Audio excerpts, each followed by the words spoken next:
नमस्कार। आज की बात में आपका स्वागत है। सबसे पहले आप सभी को प्रभु राम के जन्मदिन रामनवमी की बहुत बहुत शुभकामनाएं। रामनवमी आज पूरे देश में बड़े जोश उत्साह के साथ मनाई गई। अयोध्या और मथुरा में विशेष पूजा हुई। दिल्ली से लेकर कोलकाता तक, कश्मीर से लेकर कन्याकुमारी तक शोभा यात्रा निकाली गई। आज नवरात्र का आखिरी दिन है, इसलिए मां भगवती की भी पूजा हुई। देश भर में भक्तों ने कन्या पूजन किया। योगी आदित्यनाथ, शिवराज सिंह चौहान, कमलनाथ समेत तमाम नेताओं ने नवमी पर यज्ञ किया, हवन किया, कन्या भोज किया। शक्ति की पूजा में भक्ति और राजनीति का मिला जुला रूप देखने को मिला। लेकिन आज के पावन मौके पर कुछ जगहों से लड़ाई झगड़े, मारपीट, पत्थरबाजी और आगजनी की खबरें भी आई। सबसे ज्यादा परेशान करने वाली तस्वीरें कोलकाता से आई। यहां हावड़ा में अब से थोड़ी देर पहले रामनवमी की शोभा यात्रा पर पथराव हुआ, आगजनी भी हुई। बंगाल में बीजेपी ने 1000 शोभा यात्रा निकालकर रामनवमी का त्योहार पूरे उत्साह से मनाने का प्रयास किया था। ममता बनर्जी ने रमजान का हवाला देकर सेंसिटिव इलाकों से शोभा यात्रा निकालने पर रोक लगाई थी। क्या इसी वजह से टकराव हुआ? इसकी डिटेल में आपको बताऊंगा। महाराष्ट्र में भी रामनवमी के मौके पर माहौल को खराब करने की कोशिश हुई। संभाजीनगर में राम मंदिर पर हमला किया गया, जबरदस्त पत्थरबाजी हुई, पुलिस की गाड़ियों को आग के हवाले कर दिया गया। 16 पुलिस वाले घायल हुए, लेकिन अब माहौल शांत है, स्थिति काबू में है। इसी से जलगांव में भी शोभा यात्रा पर पत्थर फेंके गए, लेकिन मामला बढ़ता इससे पहले पुलिस ने हालात को काबू में कर लिया। गुजरात के वडोदरा से भी इसी तरह की खबरें आई। वडोदरा में एक बार नहीं, दो बार शोभा यात्रा पर हमला हुआ। इसके बाद प्रशासन सतर्क है। अब सवाल है कि जब पूरे देश में रामनवमी शांति से, भाईचारे से मनाई गई, तो कुछ जगहों पर अचानक दंगा भड़काने की कोशिश क्यों हुई? किसने की? सबसे पहले आपको पश्चिम बंगाल के हावड़ा की तस्वीरें दिखाता हूं, क्योंकि यहां जबरदस्त आगजनी हुई, पत्थरबाजी हुई।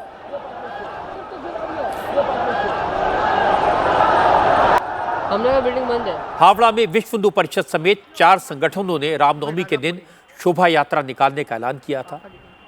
पुलिस से परमिशन ली गई थी, लेकिन पुलिस ने अलग अलग सभी शोभा यात्राएं निकालने के बजाय सबको मर्ज करने की रिक्वेस्ट की। इससे आयोजकों ने मान लिया। एक ही शोभा यात्रा निकाली जा रही थी, इसके बाद भी हंगामा हो गया।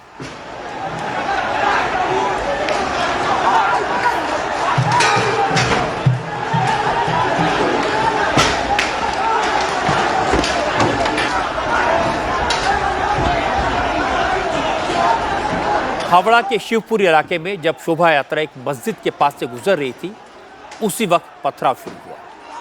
कुछ लोगों ने शोभा यात्रा पर हमला कर दिया, अफरा तफरी मच गई। कुछ ही देर के बाद आगजनी शुरू हो गई, गाड़ियों को आग लगा दी गई और फिर जबरदस्त पथराव हुआ।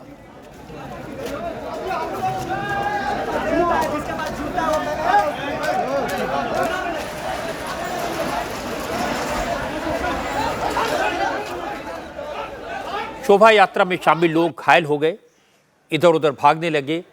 इसके बाद पुलिस पहुंची। हावड़ा में हुई हिंसा में कई लोग बुरी तरह घायल हुए हैं। लोगों के सिर फट गए हैं, कई लोग के पैर टूट गए हैं। घायल लोग इधर उधर भाग रहे थे, लेकिन पत्थरबाजी जारी थी। पुलिस को भी समझ में नहीं आया कि क्या करें, हालात को कैसे काबू करें।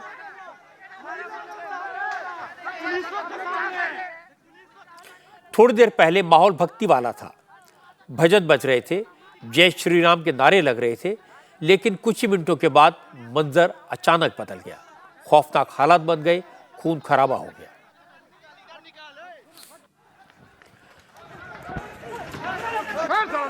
शोभा यात्रा में पत्थरबाजी से लोग नाराज हो गए। पत्थरबाजी की खबर फैली तो हिंदू संगठनों के लोग इकट्ठे हो गए, प्रशासन के खिलाफ नाराजगी जाहिर करने लगे। तो पुलिस ने शोभा यात्रा निकालने वालों पर ही लाठीचार्ज कर दिया।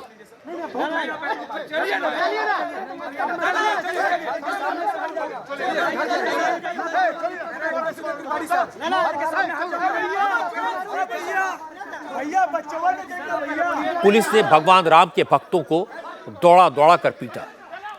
इससे लोगों में नाराजगी और बढ़ गई, माहौल और तनावपूर्ण हो गया। हमारी संवाददाता विजय लक्ष्मी मौके पर मौजूद थी। विजय लक्ष्मी ने बताया कि पथराव के बाद पुलिस ने सिचुएशन को कंट्रोल किया है, लेकिन हालात तनावपूर्ण बने हुए हैं।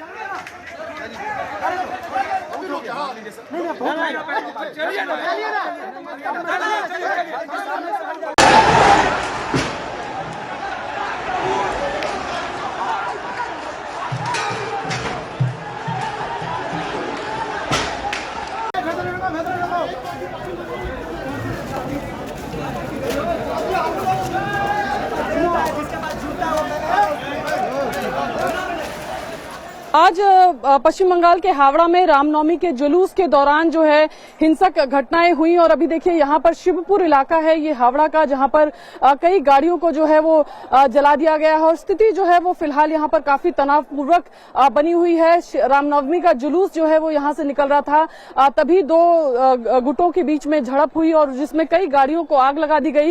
ये एक रामनवमी का जुलूस जो है वो डीजे के साथ यहाँ से निकल रहा था और देखिए ये डीजे की गाड़ी है जिसको पूरी तरह से तोड़ दिया गया है, पूरी तरह से निस्तनाबूद यहाँ पर कई गाड़ियों को कर दिया गया है, कई गाड़ियों में आग लगा दी गई है और स्थिति यहाँ पर तनावपूर्ण बनी हुई है।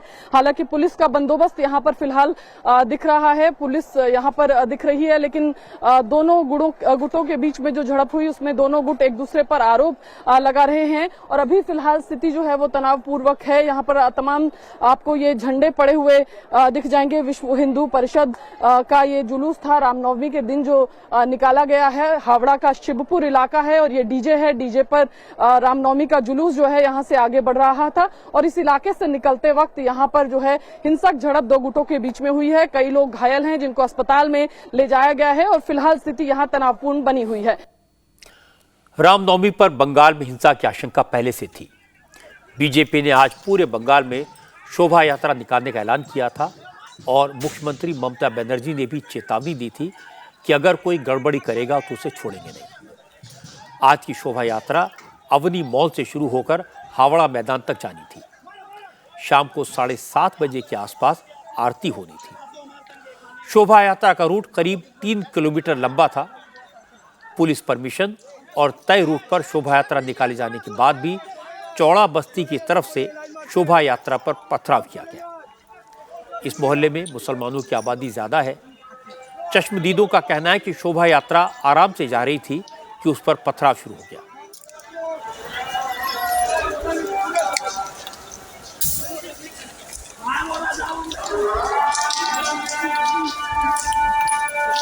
सिलेंडर फेंके गए जिससे भगदड़ मच गई। शोभा यात्रा में शामिल लोगों ने कहा कि शिकायत करने पर भी पुलिस उनकी मदद के लिए आगे नहीं आई।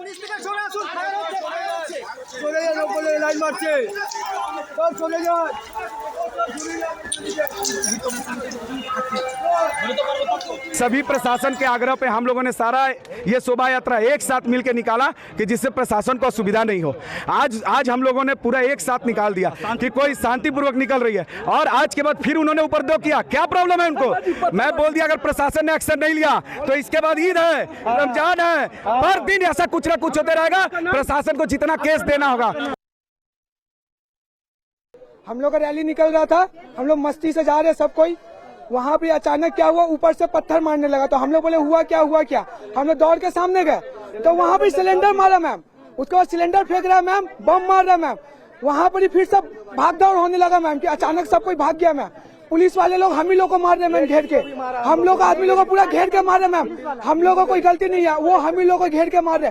जब हम लोग पुलिस प्रशासन के पास गए हैं कि हम लोग का आदमी लोग जो है उन लोग को बचा कर लेकर आइए, अभी तक गए हैं। वो लोग बोलते क्या है, हम लोग कुछ नहीं कर सकते हैं, हम लोग तो यहाँ पर सिर्फ ड्यूटी में, हम लोग को ऑर्डर नहीं है। हम लोग तो बहुत थे, बहुत लोग थे। आप लोग सब अंजलि जी 18 बाइक जला दिया गया है मैम, 18 बाइक जला दिया गया मैम, 18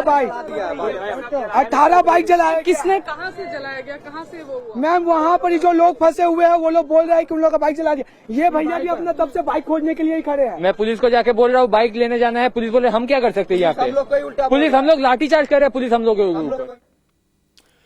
जिस वक्त हावड़ा में रामनवमी की शोभा यात्रा पर पथराव हुआ उस वक्त ममता बनर्जी कोलकाता में धरने पर बैठी थी।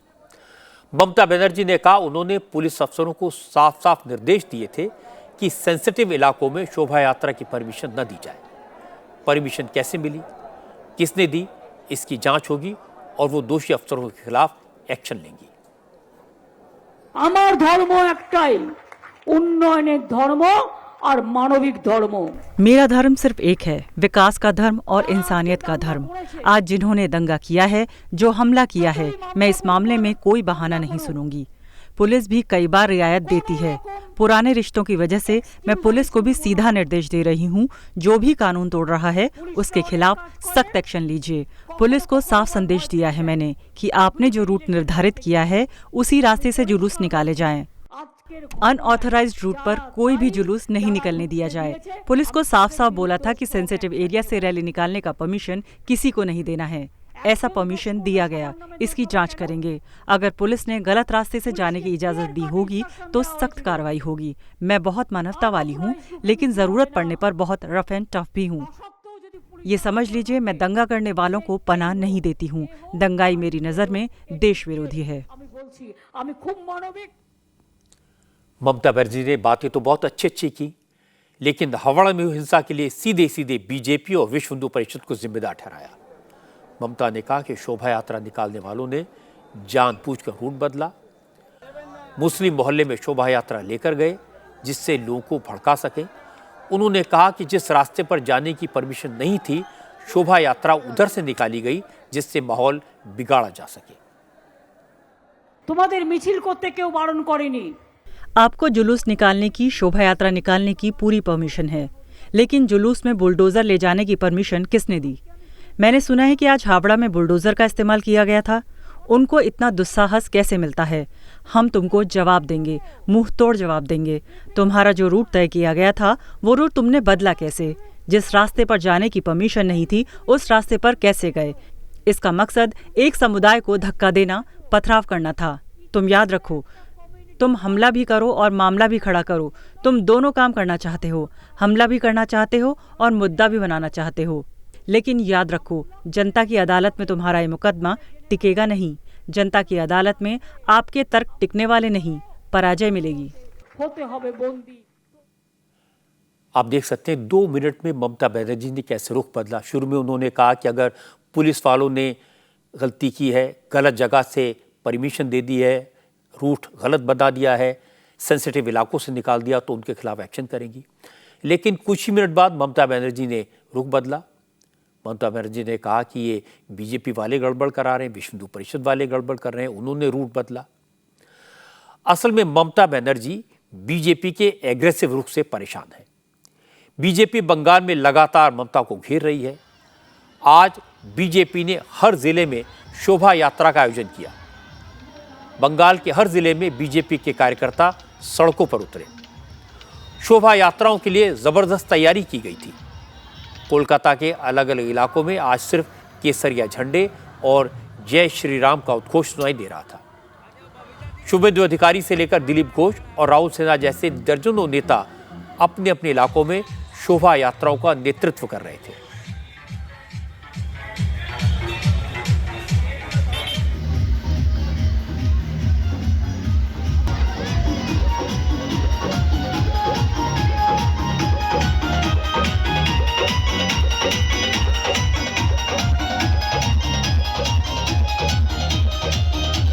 पूरा पश्चिम बंगाल में 1 करोड़ से अधिक लोग इस बार रामनवमी के जुलूस में भाग ले रहा है और राम जी से ही प्रार्थना है, दरखास्त है। देश का तो कल्याण राम जी कर दिया, बंगाल का भी कल्याण राम जी कर दे।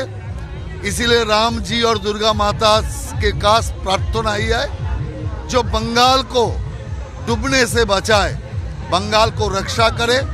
बंगाल का आशीर्वाद दुर्गा मैया और राम लाला का आशीर्वाद हो, यही हमारा प्रार्थना आज का पूरा जनता का यही आकांक्षा, यही मंशा है। पश्चिम बंगाल विधानसभा में विपक्ष के नेता शुभेंदु अधिकारी ने नंदीग्राम में शोभा यात्रा निकाली। शुभेंदु ने दावा किया, आज बीजेपी की तरफ से निकाली जा रही शोभा यात्राओं में 1 करोड़ से ज्यादा राम भक्तों ने हिस्सा लिया। अब बंगाल के लोगों को ममता का असली चेहरा दिखाई दे रहा है। ममता मुस्लिम तुष्टीकरण के लिए हिंदुओं को धमका रही है। शोभा यात्रा न निकले इसके लिए डरा रही है। शुभेंदु अधिकारी ने कहा कि आज बंगाल में जितने बड़े पैमाने पर राम भक्त सड़कों पर निकले, इससे ममता को समझ आ गया होगा कि अब बंगाल में बदलाव होने वाला है।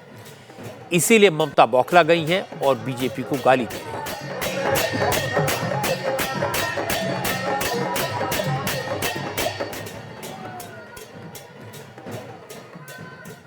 ये बात सही है कि ममता के रुख को लेकर पश्चिम बंगाल के हिंदुओं के मन में आशंकाएं हैं। बीजेपी इसीलिए इस मुद्दे को तूल दे रही है। पिछले 4 साल से बंगाल में बीजेपी लगातार हिंदू पर्व और त्योहारों को बड़े पैमाने पर मनाने की कोशिश करती है और ममता हर बार सख्त रुख दिखाती हैं। हर बार कोई न कोई गड़बड़ी होती है। 3 साल पहले ममता ने रामनवमी और हनुमान जयंती के मौके पर शोभा यात्रा निकालने पर पाबंदी लगा दी थी। फिर दुर्गा पूजा के वक्त मूर्ति विसर्जन रोक दिया गया था क्योंकि उसी दिन मुहर्रम था। और अब रामनवमी से पहले जब बीजेपी ने शोभा यात्रा निकालने का ऐलान कर दिया तो ममता ने कह दिया शोभा यात्रा निकालो, लेकिन मुस्लिम इलाकों में मत जाना क्योंकि रमजान का महीना चल रहा है। हिंदू संगठनों ने कहा कि नवरात्र के कारण वो भी फास्ट कर रहे हैं, उनका भी उपवास है, उनके रिलीजियस सेंटिमेंट्स को क्यों इग्नोर किया गया। अब बीजेपी आज की घटना को इशू बनाएगी और ममता जानती है कि बीजेपी के रुख से उन्हें राजनीतिक नुकसान होगा। इसीलिए ममता अब डैमेज कंट्रोल की कोशिश कर रही हैं और कह रही हैं उन पुलिस वालों पर एक्शन होगा जिन्होंने सेंसिटिव इलाकों में रामनवमी के मौके पर शोभा यात्रा की परमिशन दी। हालांकि इस तरह की हिंसा की खबरें सिर्फ बंगाल से नहीं आई।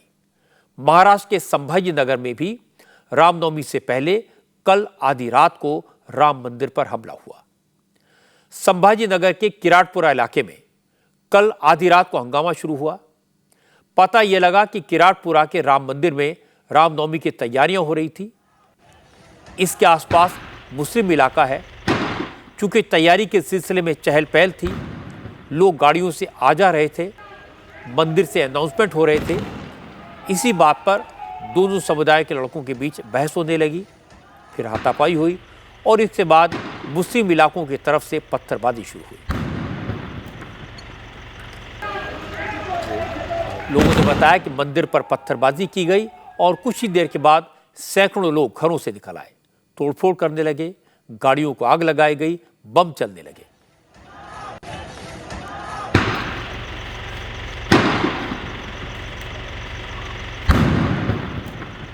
माहौल बिगड़ गया। पुलिस पहुंची तो दंगाइयों ने पुलिस को भी नहीं बख्शा।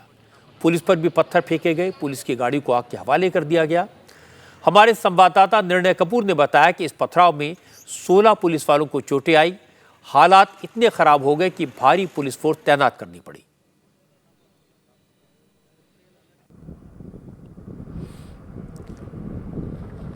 इस मामले में पुलिस ने केस दर्ज कर लिया है। पुलिस कमिश्नर निखिल गुप्ता ने कहा कि पुलिस इस बात की जांच कर रही है कि आखिर छोटी सी बहस इतनी बड़ी हिंसा में कैसे बदल गई। चालू करे। हम लोगों ने एक एफआईआर दर्ज की है अलग अलग धाराओं में, जिसमें जो दंगाई थे उन्होंने जो पुलिस की गाड़ियों की तोड़फोड़ करी, पुलिस पर हमला किया, यहाँ पर अनलॉफुल असेंबली बनाई, तो इन पुलिस का कानूनी कामकाज में बाधा पहुंचा। इन सभी धाराओं के अंतर्गत उन पर एफआईआर दाखिल की गई है और करीब 4 से 5 लोगों को हमने अब तक राउंड ऑफ किया। ये अचानक से मॉब कैसे इकट्ठा हुआ और वो क्यों पुलिस पर पथराव कर रहा था, क्यों उन्होंने पुलिस की गाड़ियां जलाई, तो ये सारी चीज़ें अब हम जांच में निकालने की कोशिश करेंगे। इस इलाके से ओवैसी की पार्टी के इम्तियाज जलील सांसद हैं। घटना की थोड़ी देर बाद इम्तियाज मौके पर पहुंच गए। इम्तियाज मंदिर के अंदर गए और फिर वहीं बैठे रहे। इम्तियाज जलील ने कहा यह सब पुलिस की लापरवाही के कारण हुआ। अगर पुलिस वक्त रहते इंतजाम करती तो हालात ना बिगड़ते। इम्तियाज जलील ने मंदिर के अंदर से वीडियो बनाकर उपद्रवियों से वापस जाने की अपील भी की। हालांकि जिस वक्त इम्तियाज जलील ये अपील कर रहे थे उस वक्त बैकग्राउंड में धमाके की आवाज़ सुनाई दे रही थी। इम्तियाज जलील से जब ये पूछा गया कि दंगा करने वाले कौन थे तो उन्होंने कहा ये सब नशा करने वाले हैं। नशा करने वाले लड़के थे जो जिन्हें बटन प्लेयर कहते हैं, वो नशे की हालत के अंदर उन लोगों ने यहाँ पर एक आतंक मचाए थे। दूसरी बात ये है कि मैं इस बात से बड़ा चिंतित हूँ कि इतनी बड़ी घटना होने के बावजूद भी पुलिस का जो रवैया था और पुलिस जिस देरी से पहुँची है, ये क्यों पहुँची है, क्या इनका इरादा था, इतना होने के बावजूद भी यहाँ पर कोई सीनियर ऑफिसर मौजूद नहीं था। उसमें चंद पुलिस वाले थे, लेकिन वो भी पुलिस वाले इतने घबराए हुए थे यकीनन कि इतना बड़ा क्राउड वहाँ पर था बाहर, लेकिन एडिशनल फोर्स यहाँ पर क्यों नहीं पहुँच पाई है। हम चाहेंगे कि इसकी डिटेल इंक्वायरी होनी चाहिए। जो भी हुआ है मैं समझता हूँ बहुत ही निंदनीय है। मैं इस मौके के ऊपर यहाँ की जनता को ये आश्वासन देता हूँ कि हम सभी लोगों ने सभी त्यौहार उत्सव साथ में मिलकर मनाए हैं।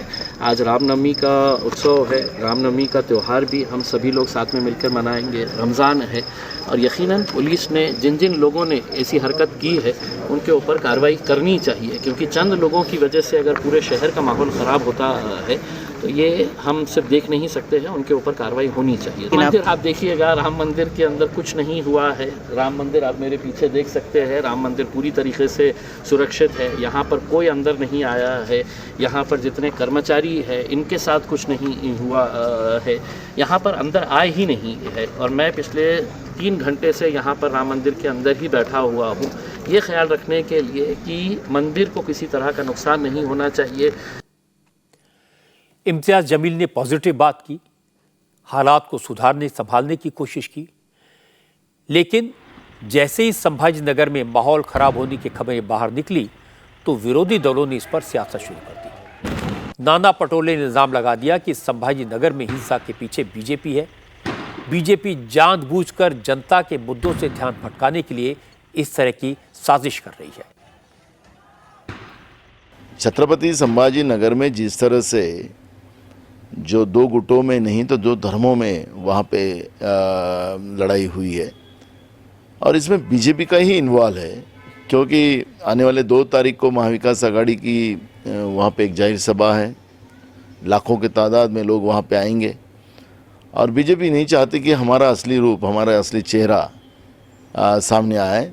क्यों मूल इशू जो है महंगाई, बेरोजगारी, किसान का इशू है, गरीबों का इशू है, इसको पूरा उन्हें इस तरह के कारनामे कर कर उस इशू को डाइवर्ट करने की जो कोशिश बीजेपी बार बार कर रही है, उसका असली चेहरा हम जनता के सामने रखने वाले हैं। बीजेपी संवैधानिक व्यवस्था को नहीं मानती है और जो छत्रपति संभाजी नगर में जो घटना हुई उसमें बीजेपी का इन्वॉल्व है।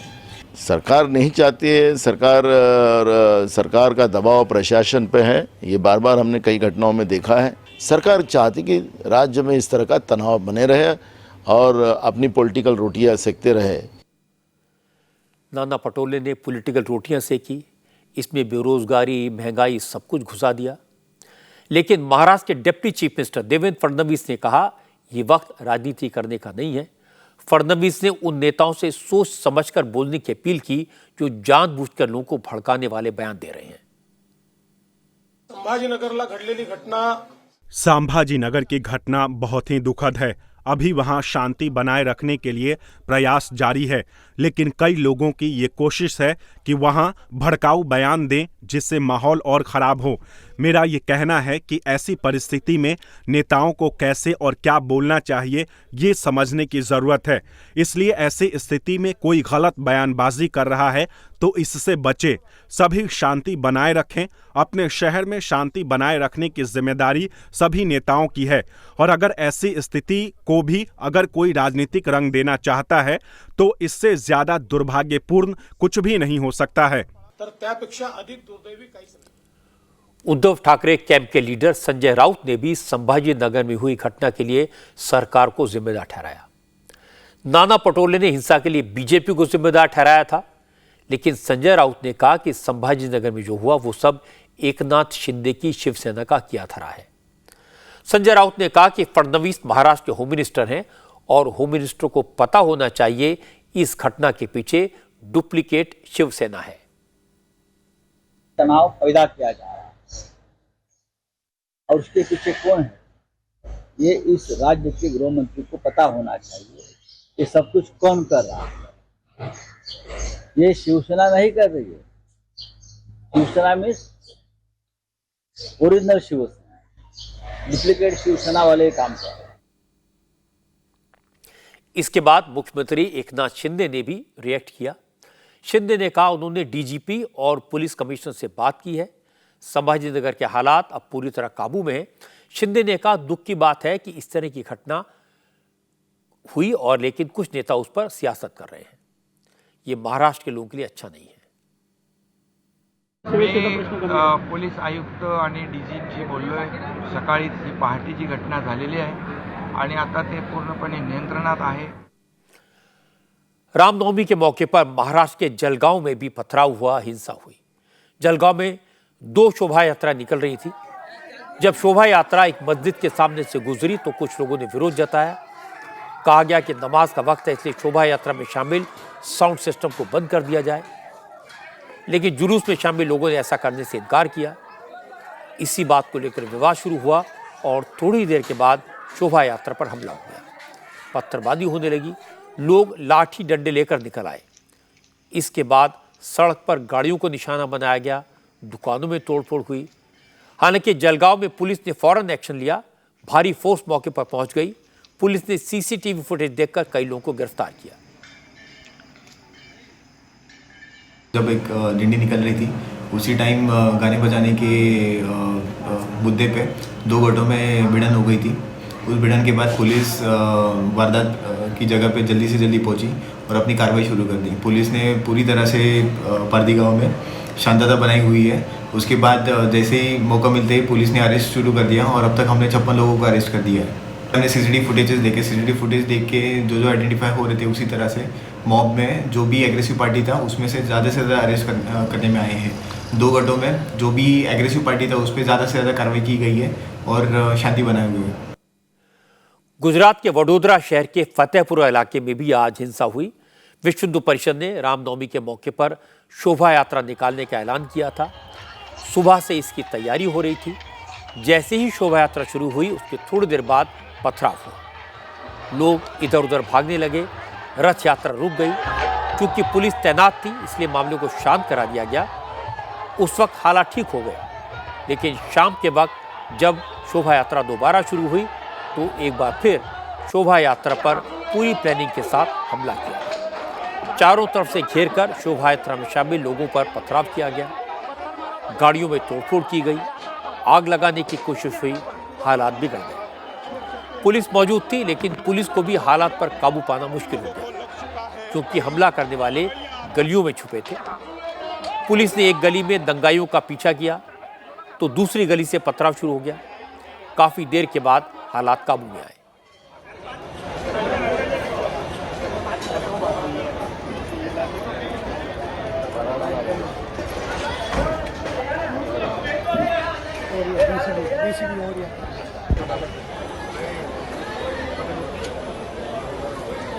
एक जगह पे ही जब सुबह भी एक घटना हुई थी और अभी शाम को भी उसी जगह और उसके आसपास के एरिया से ही याकुतपुरा और पांजरीकर मोहल्ला के आसपास से ही ये घटना हुई है।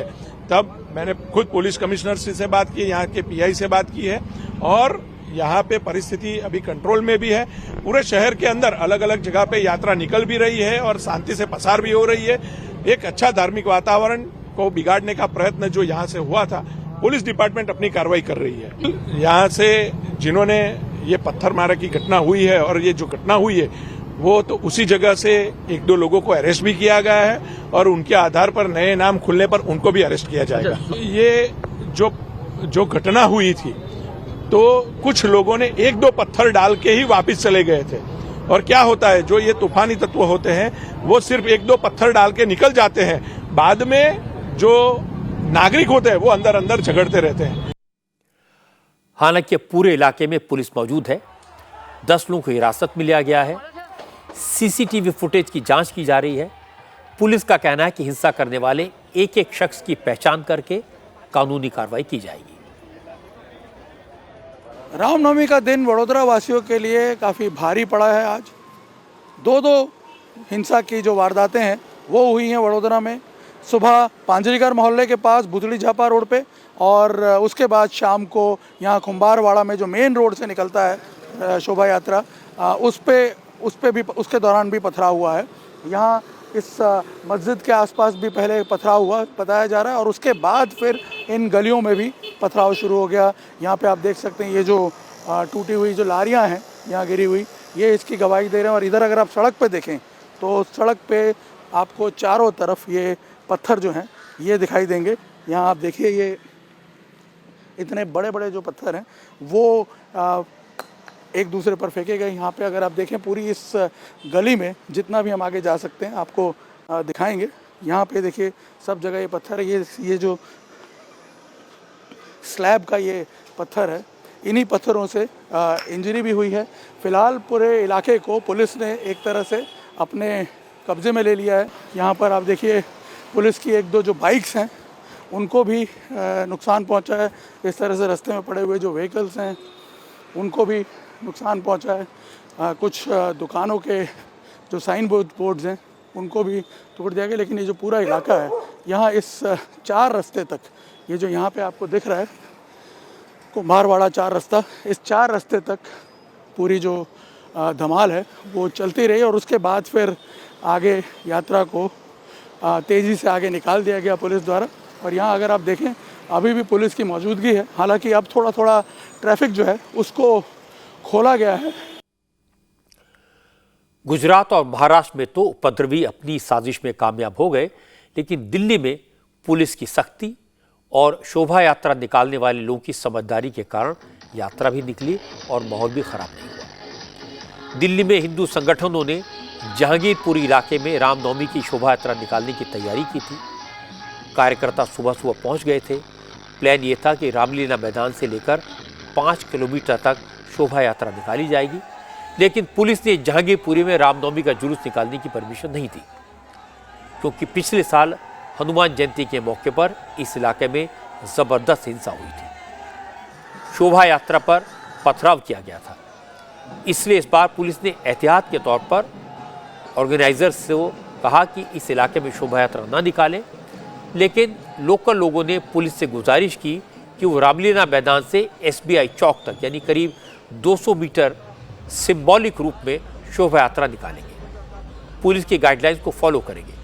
पुलिस ने इसकी इजाज़त दे दी। सुरक्षा को देखते हुए दिल्ली पुलिस के जवानों के साथ साथ पैरामिलिट्री फोर्सेस की 4 कंपनियां तैनात कर दी गई और इसके बाद शोभा यात्रा निकली और किसी तरह की कोई गड़बड़ी नहीं हुई। यात्रा सबके समर्थन से निकली, सभी संगठनों के समर्थन से निकली, प्रशासन के साथ मिलकर निकली। हमने उनसे आग्रह किया कि ये यात्रा बिल्कुल शांतिपूर्ण होगी और उन्होंने थोड़ी बहुत हमारी बात को माना और इस यात्रा को सफल करा। प्रशासन नहीं, सबने मिलके और हिंदुओं की आवाज एक हो गई और सभी संगठनों ने मिलके, सभी हिंदू भाइयों ने मिलके इस यात्रा को सफल कराया। मैंने तो ये आपके C ब्लॉक पूरा मांगा था, ये जहाँ पे दंगा हुआ था वो मजार भी मांगी थी, मेरी परमिशन को कैंसिल करा गया, कोई बात नहीं। मैंने दूसरा रूट मांगा, उसको कैंसिल करा गया, कोई बात नहीं। लेकिन प्रशासन ने हमें जो रूट दिया हमने उसके साथ शांतिपूर्वक इस यात्रा को सफल करा, सभी हिंदू भाइयों ने सफल करा। दिल्ली पुलिस ने समझदारी से काम लिया, लोगों ने भी पुलिस की बात मानी और कोई गड़बड़ी नहीं हुई।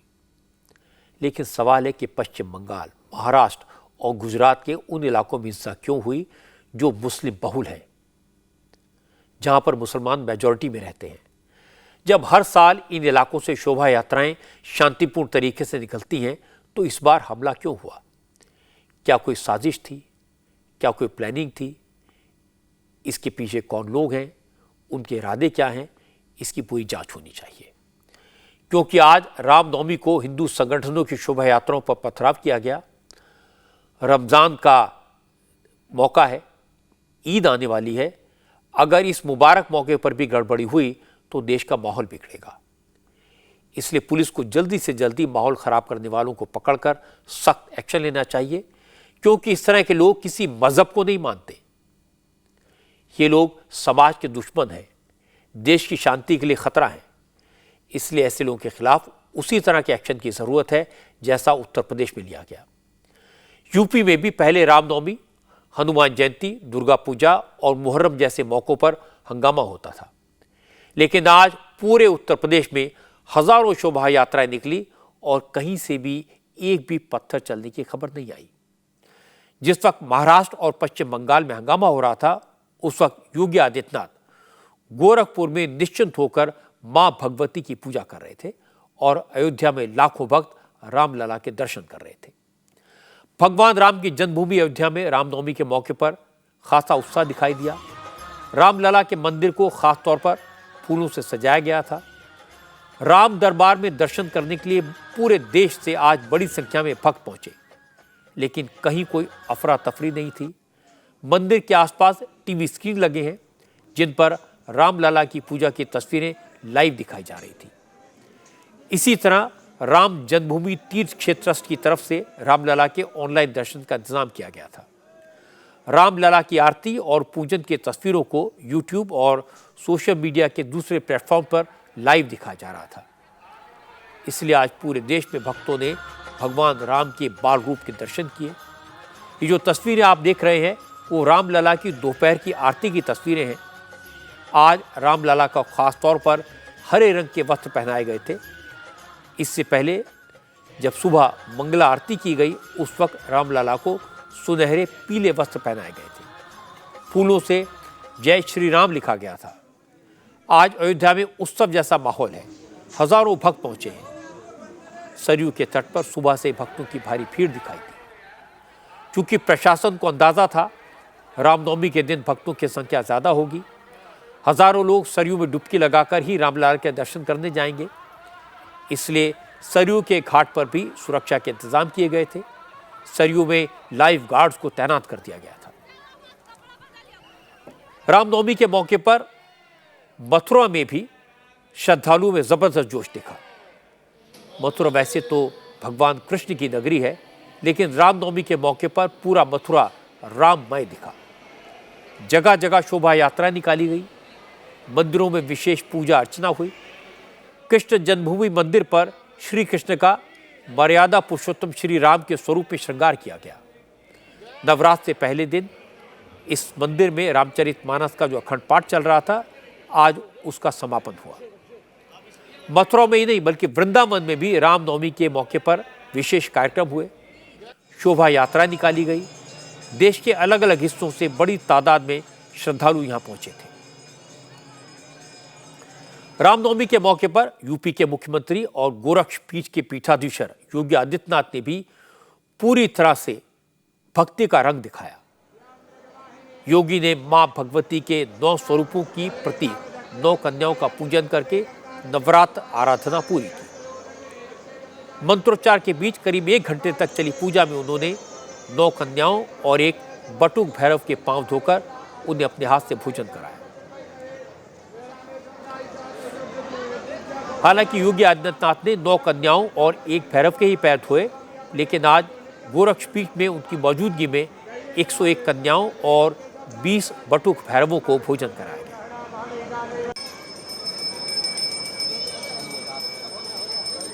योगी आदित्यनाथ हर साल नवरात्रि के मौके पर 9 दिन का व्रत रखने के अलावा गोरखनाथ मंदिर में अनुष्ठान करके अपनी पूजा की समाप्ति करते हैं।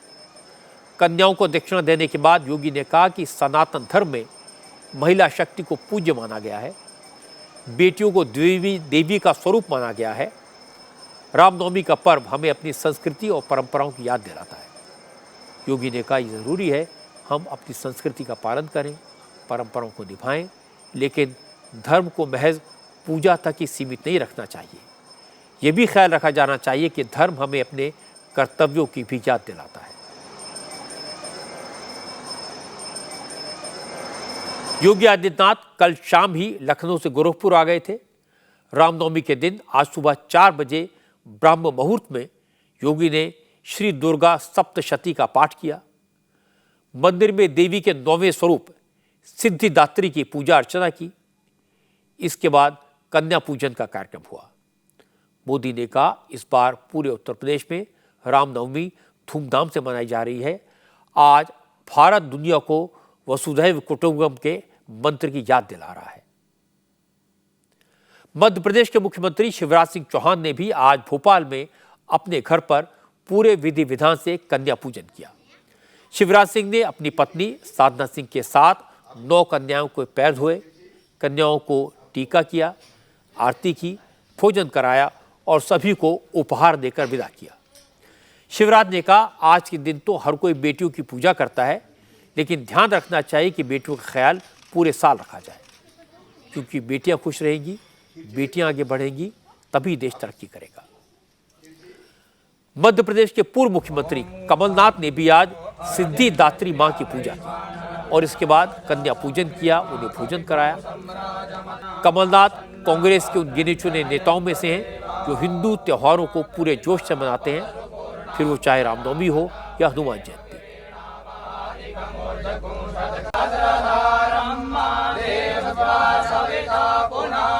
हनुमान जयंती के मौके पर तो कमलनाथ अपने इलाके छिंदवाड़ा में बहुत बड़ा कार्यक्रम करते हैं। आज नवरात्रि के आखिरी दिन भी कमलनाथ ने पहले पूजा की, फिर कन्याओं को भोजन करवाकर उन्हें उपहार दिए।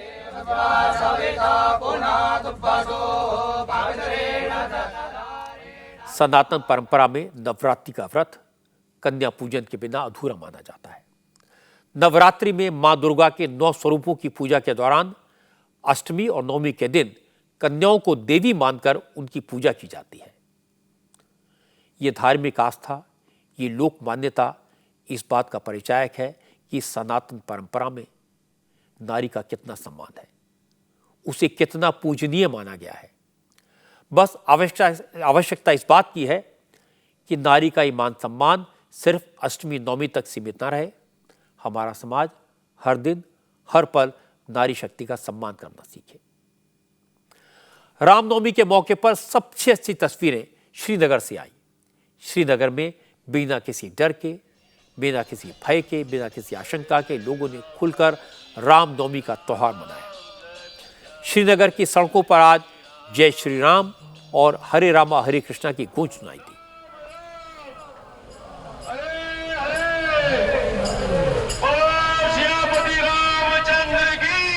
श्रीनगर के हब्बा कादल इलाके में राम मंदिर से आज सैकड़ों कश्मीरी पंडितों ने रामनवमी की झांकी निकाली, जो श्रीनगर के अलग अलग इलाकों से होती हुई लाल चौक पर जाकर खत्म हुई।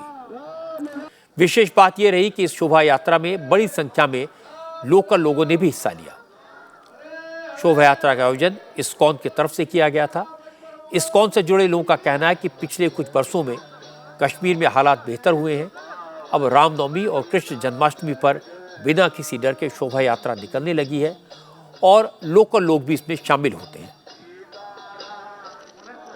यहाँ पे हमारे कश्मीर में तो हम हर समय श्री रामनवमी के उत्सव पर झांकी निकालते हैं और साथ साथ जन्माष्टमी भी निकालते हैं। ये हर साल हमारा एक चलता रहता है, तो ये बड़ी अच्छी चीज़ है। और यहाँ पे हमारा यही संदेश है, भगवान रामचंद्र जी का जो मेन संदेश है कि यहाँ पे भाई चमन भागे, अमन चैन रहे, आपस में खुशियाँ बंटी रहे। हालांकि उस समय मैं यही रिक्वेस्ट करूंगी ज़्यादा से ज़्यादा लोग इससे जुड़े, इसका आनंद और ज़्यादा बढ़ाया जाए और इसका एक अलग ही अनुभव है, उसको सब मिलके और ज़्यादा बढ़ा सकते हैं।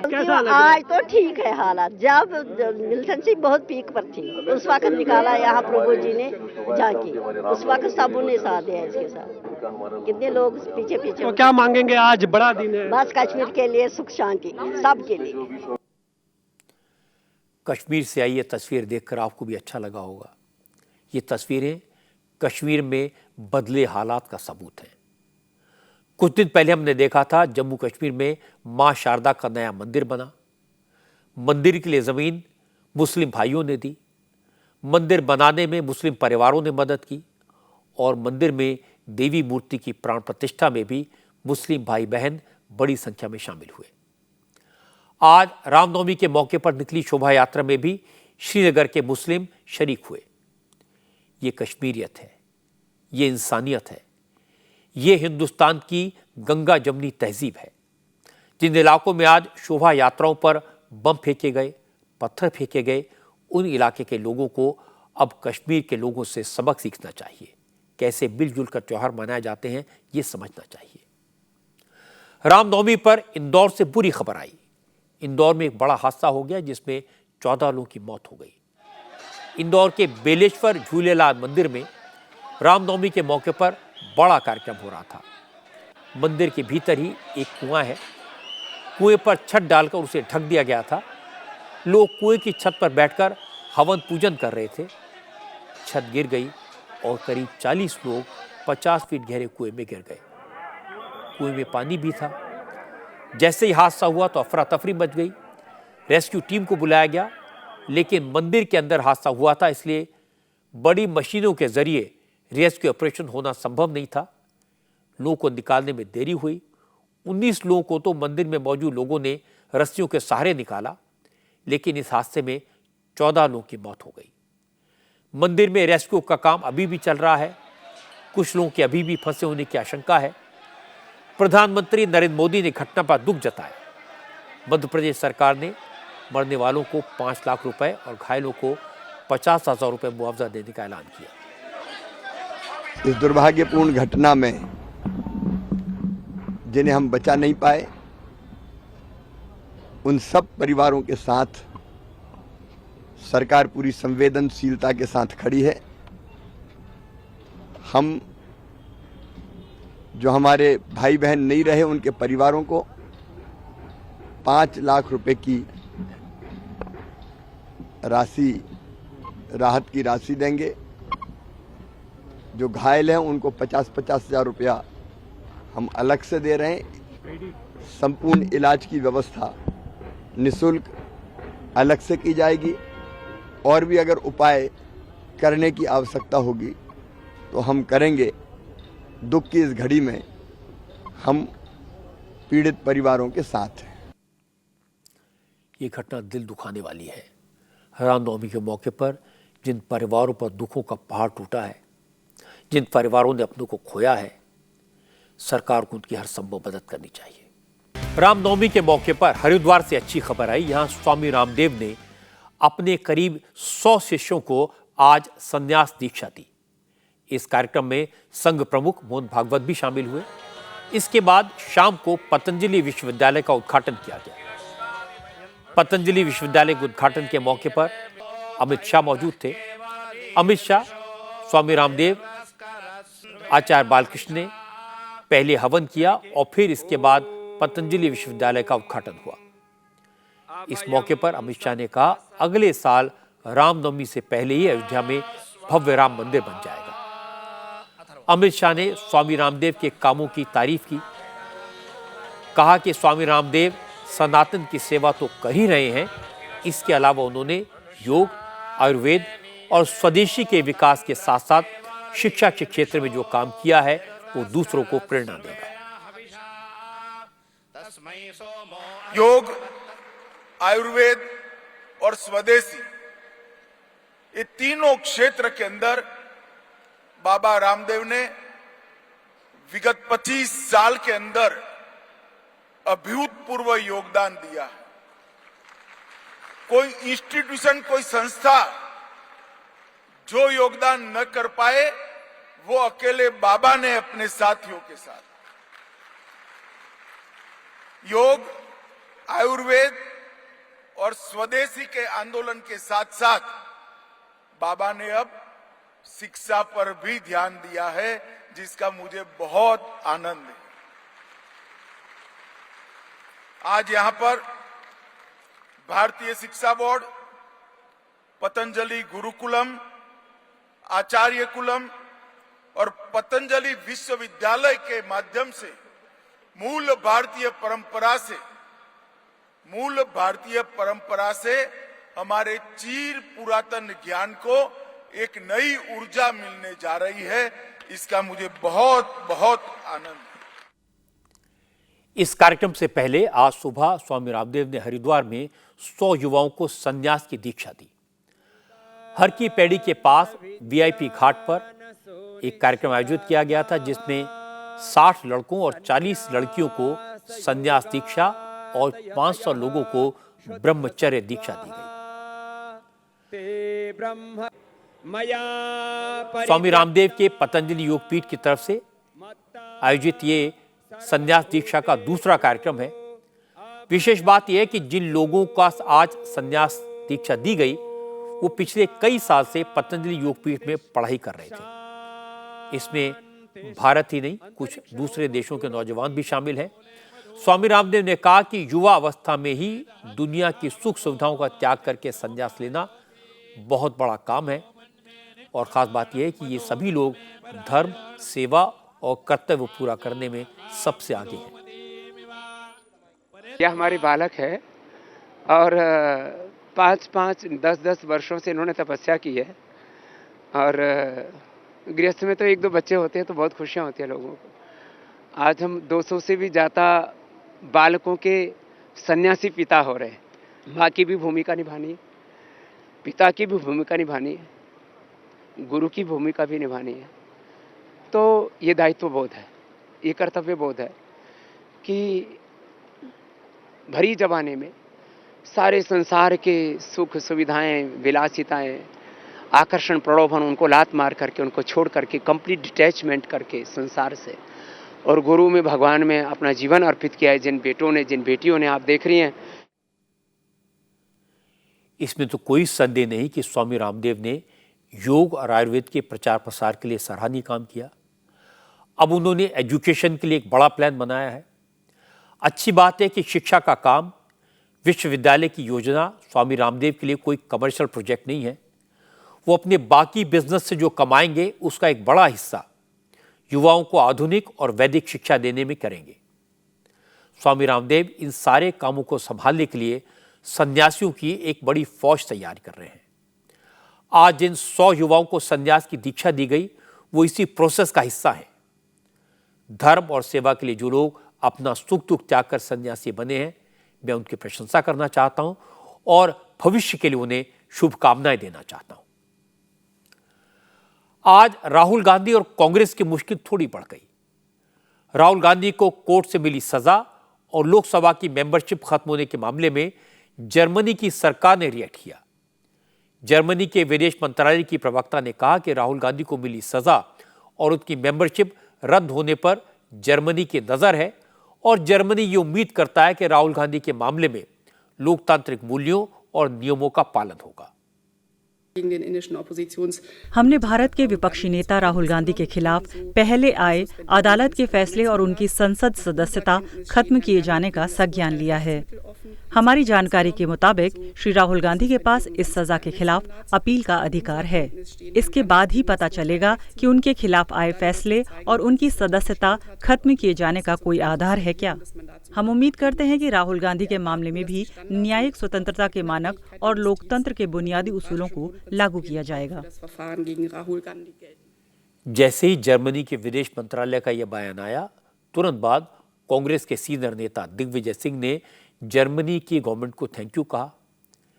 इससे बीजेपी को मौका मिला और बीजेपी के नेताओं ने कहा अब तो साबित होगा कि कांग्रेस देश के अंदरूनी मामलों में विदेशी दखलंदाजी चाहती है। लॉ मिनिस्टर किरण रिजिजू ने कहा कि राहुल गांधी विदेशी ताकतों के भारत में दखल दिलाने में सफल हो गए हैं, लेकिन वो जान लें कोई भी देश भारत की न्यायपालिका को, जुडिशरी को मजबूर नहीं कर सकता। By constantly targeting Indian judiciary and Indian democracy, भारतीय न्यायपालिका और लोकतंत्र पे लगातार हमले करके ये लोग दुनिया भर में ये बात फैलाना चाहते हैं कि भारत का लोकतंत्र ठीक से काम नहीं कर रहा है। इससे ज्यादा बदकिस्मती की बात हो ही नहीं सकती कि कुछ पढ़े लिखे समझदार लोग ये सोचते हैं कि उन्हें भारत पर शासन करने का दैवीय अधिकार मिला हुआ है। वो न्यायपालिका पर अपना नियंत्रण चाहते हैं। वो हर उस बात पर सवाल उठाते हैं जो देश के खिलाफ जाती है। मैं हमेशा कहता हूं, सरकार से सवाल करो, सरकार के काम पर सवाल खड़े करो, चुनी हुई सरकारों से सभी तरह के सख्त सवाल करो, लेकिन अपने देश से सवाल मत करो, अपने देश के खिलाफ मत जाओ। don't go against your... Digvijay Singh ने जिस अंदाज में जर्मन फॉरेन मिनिस्ट्री का शुक्रिया अदा किया, उससे कांग्रेस को एम्बैरेसमेंट तो हुआ। कांग्रेस कभी यह पब्लिकली एडमिट नहीं करना चाहेगी कि वो मोदी के खिलाफ विदेशी ताकतों का सपोर्ट चाहती है। इसलिए अब कोई कह रहा है कि हमने जर्मनी से ऐसी बात कहने को तो नहीं कहा था, और कोई कह रहा है कि हमें अपनी लड़ाई लड़ने में अपने खुद सक्षमता दिखानी चाहिए, हमें जर्मनी की मदद नहीं चाहिए। पर सच बात यह है कि कांग्रेस के नेता अंदर इंदर खुश हैं कि अमेरिका में मीडिया में या जर्मन की फॉरेन मिनिस्ट्री ने इस तरह के रिएक्शन किए। वो खुश हैं, इससे भारत सरकार को चोट पहुंचेगी। लेकिन वो भूल गए, इन्हीं बातों ने इस चीज़ को कंफर्म कर दिया कि राहुल गांधी जब लंदन में थे तो उन्होंने यूरोप और अमेरिका से इसी तरह की मदद की अपील की थी। मुझे लगता है कि आपसी लड़ाई चाहे कितनी भी गंभीर क्यों ना हो, बाहरी ताकतों को उससे दूर रखना चाहिए। आज भारत एक महाशक्ति है, दुनिया में भारत की प्रतिष्ठा है। आपसी लड़ाई से उसे चोट नहीं पहुंचानी चाहिए। ये सोचना चाहिए कि क्या अमेरिका और यूरोप के बड़े बड़े देश कभी हमें अपने इंटरनल मैटर्स में इंटरफेयर करने देंगे? अगर नहीं तो फिर हम उन्हें इन्विटेशन क्यों दें? अब मैं आपको देश की नई संसद की तस्वीरें दिखाता हूं। हमारे संवाददाता देवेंद्र पाराशर ने बताया कि आज शाम को प्रधानमंत्री मोदी ने पार्लियामेंट की नई बिल्डिंग का दौरा किया। मोदी करीब 1 घंटे तक यहां रहे। उन्होंने नई लोकसभा और नई राज्यसभा को देखा। इसके अलावा मोदी ने पार्लियामेंट के कैंपस में किए जा रहे ब्यूटिफिकेशन के काम का भी जायजा लिया। मोदी ने नई पार्लियामेंट के कैंपस में काम कर रहे मजदूरों से बात की। नया संसद भवन मौजूदा पार्लियामेंट हाउस के बिल्कुल पास में है। ये सेंट्रल विस्टा रीडेवलपमेंट प्लान का हिस्सा है और नई पार्लियामेंट लगभग बनकर तैयार है। टारगेट तो यह है कि पार्लियामेंट के मॉनसून सेशन से पहले ये नई बिल्डिंग तैयार हो जाए और संसद का अगला सत्र इस नई हाईटेक बिल्डिंग में हो। आज की बात में इतना ही। मेरी आपसे अगली मुलाकात होगी कल रात 9 बजे। इंडिया टीवी हर वक्त हर जगह डाउनलोड करने के लिए सर्च करें India TV news Google play store या ऐप स्टोर पर।